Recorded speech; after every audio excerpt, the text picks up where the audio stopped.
Nós estamos então recomeçando, fazendo o segundo vídeo então dessa série que fala de Isaías e Jesus Cristo.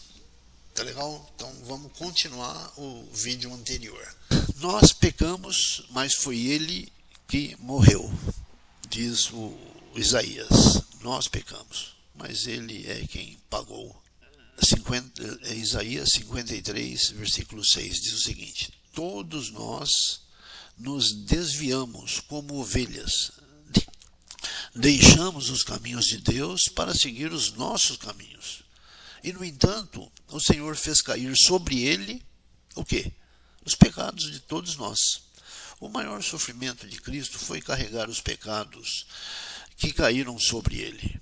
Isso o afastou do Pai, o tornou o maior pecador, mesmo não tendo cometido pecado algum. O justo morreria pelo injusto. No Evangelho de João, nós vemos uma declaração de Jesus Cristo. Ele diz o seguinte: agora minha alma está angustiada. Acaso devo orar? Pai, salva-me desta hora, livra-me desse cálice finalmente. Eu deveria orar assim, mas foi exatamente por esse motivo que eu vim. Pai, glorifica o teu nome. Então Jesus Cristo aceita, ele diz isto, ele aceita o seu ministério, ele aceita a morte. Romanos, quem escreve é Paulo, para os crentes lá da igreja de Roma, ele diz o seguinte: Deus prova o seu grande amor ao enviar Cristo para morrer por nós, quando ainda éramos pecadores. Deus é quem faz isso. A Romanos também ele escreve ainda o seguinte: Deus apresentou Jesus como sacrifício pelo pecado, com o sangue que ele derramou. Em Atos está escrito, Atos quem escreveu foi Lucas. Ele foi entregue conforme o plano pré-estabelecido por Deus e seu conhecimento prévio daquilo que aconteceria. Com a ajuda de gentios, ou seja, os romanos, com a ajuda de gentios que desconheciam a lei, vocês, fala para os judeus, vocês o pregaram na cruz e o mataram. Uau, muito bem. Outra previsão de Isaías, de que ele sofreria calado, sofreria a opressão, a humilhação, quieto. Ele diz o seguinte: ele foi oprimido e humilhado, mas não disse uma só palavra. Foi levado como cordeiro para o matadouro, como ovelha muda diante dos tosquiadores, não abriu a boca. O fato é que Jesus aceitou o seu trabalho pesado. Ele deu a vida, como disse: o Pai me ama, pois sacrifico minha vida para tomá-la de volta. Ninguém a tira de mim, mas eu mesmo a dou. Jesus Cristo dá essa declaração: eu mesmo a dou. Em outro momento, Jesus disse o seguinte: não existe amor maior do que dar a vida por seus amigos. Vocês não me escolheram, gente boa, mas eu os escolhi. Perfeito? Bom, sobre o fato de que Jesus não abriu a boca quando foi martirizado, Mateus escreve o seguinte: então Pilatos perguntou: você não ouve essas acusações que fazem contra você? Você vai morrer, rapaz. Você não ouve, você não quer se defender. Mas, para surpresa do governador, Jesus nada disse.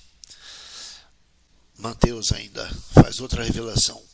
Então o sumo sacerdote se levantou e disse a Jesus: você não vai responder a essas acusações?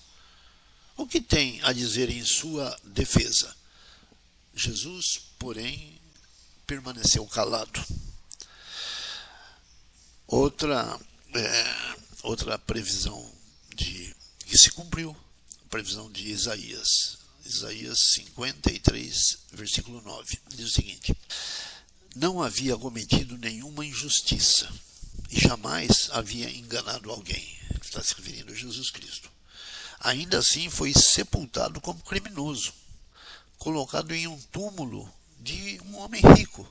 Gente boa, Barrabás foi salvo da morte e Jesus morreu no lugar de Barrabás. Como eu disse anteriormente, o Barrabás sou eu e é você. Jesus Cristo morreu no seu lugar. Mateus diz o seguinte: ao entardecer, José, um homem rico de Arimateia, que tinha se tornado seguidor de Jesus Cristo, foi a Pilatos e pediu o corpo de Jesus. Ele o envolveu em um lençol de linho e o colocou em um túmulo novo, de sua propriedade, escavado na rocha. Cumpre-se a profecia aí com isso, não é verdade?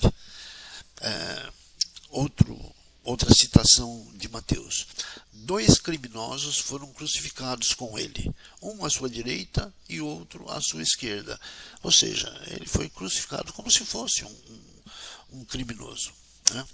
Lucas diz o seguinte: disse Jesus, é necessário que se cumpra esta profecia a meu respeito.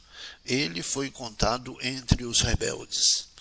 E o mesmo Lucas: nós merecemos morrer por nossos crimes, mas este homem não cometeu mal algum, diz um dos ladrões que estava sendo crucificado junto com Jesus. Nós merecemos, mas esse homem aí não cometeu mal algum. Outra coisa assim que é dito por Isaías: o Pai, Deus Pai, planejou essa suprema salvação. Ele enviou o seu Filho para morrer por nossos pecados. Isaías diz: fazia parte do plano do Senhor esmagá-lo e causar-lhe dor. Quando, porém, sua vida foi entregue como oferta pelo pecado, ele terá muitos descendentes, muitos cristãos. Diz ainda em outro texto o Isaías: ninguém se importou da sua vida ser cortada no meio do caminho, mas ele foi ferido mortalmente por causa da rebeldia do meu povo. O fato é que o texto mais amado pelos crentes no Novo Testamento é João 3,16, que diz que Deus amou o mundo com tal intensidade que entregou o seu Filho único para que todo aquele que nele crê não morra, mas tenha a vida eterna. Bom, sobre esse fato de que o Pai planejou essa suprema salvação, Lucas escreve no livro de Atos, presta atenção: Jesus foi entregue conforme o plano pré-estabelecido por Deus, de seu conhecimento prévio daquilo que aconteceria. Estou repetindo aqui um texto. Com a ajuda de gentios que desconheciam a lei, vocês, judeus, o pregaram na cruz e o mataram.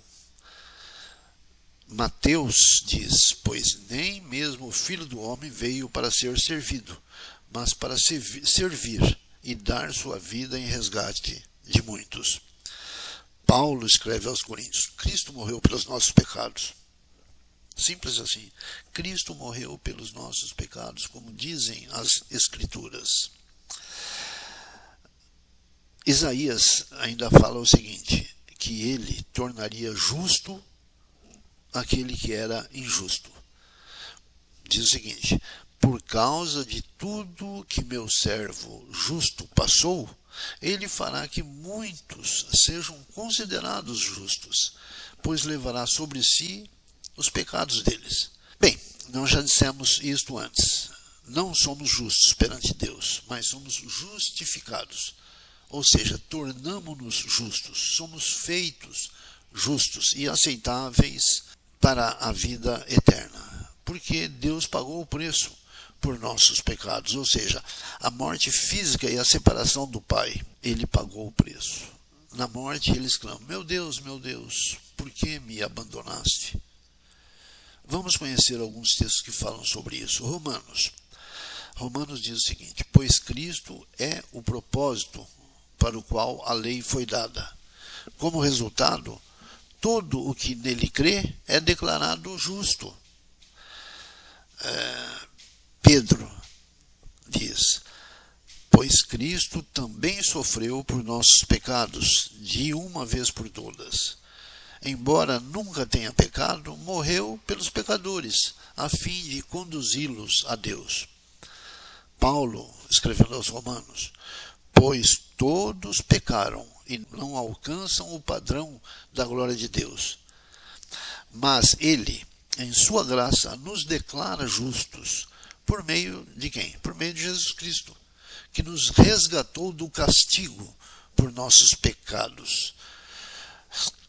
Pois o salário do pecado é a morte, mas a dádiva de Deus é a vida eterna em Cristo Jesus, nosso Senhor.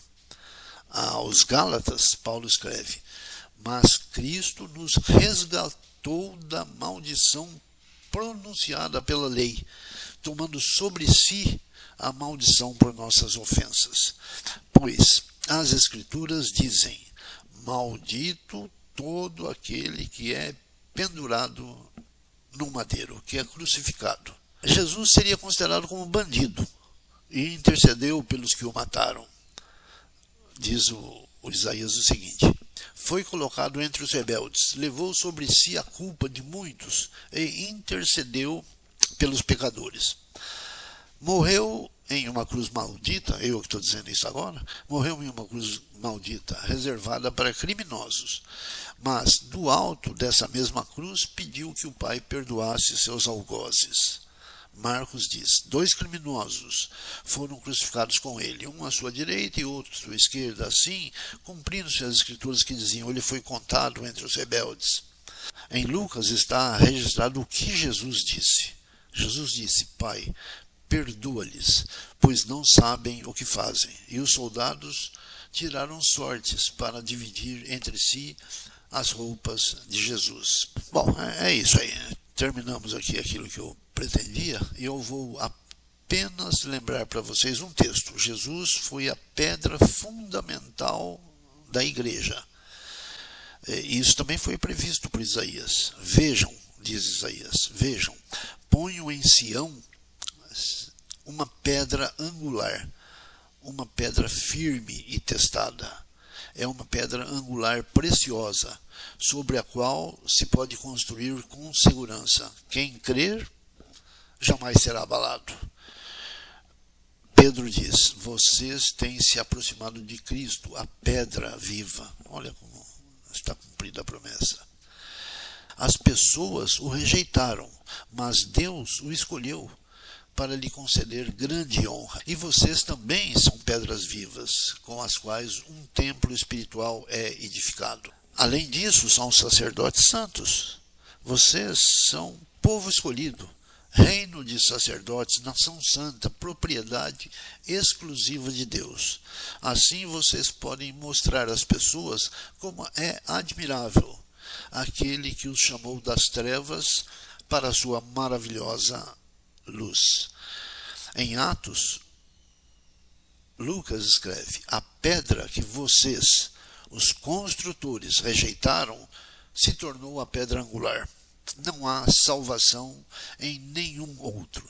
Não há nenhum outro nome debaixo do céu e em toda a humanidade, por meio do qual devamos ser salvos. Eu quero que vocês procurem lá no Google, no Dr. Google, o que é uma pedra angular. Ok? Gente boa, eu acho que é isso. Nós falamos aí mais do que os 8 minutos prometidos. Ok? Então era isso. Obrigado, viu, pela atenção. Desculpa ter passado do horário. Tchau, tchau. Até a próxima.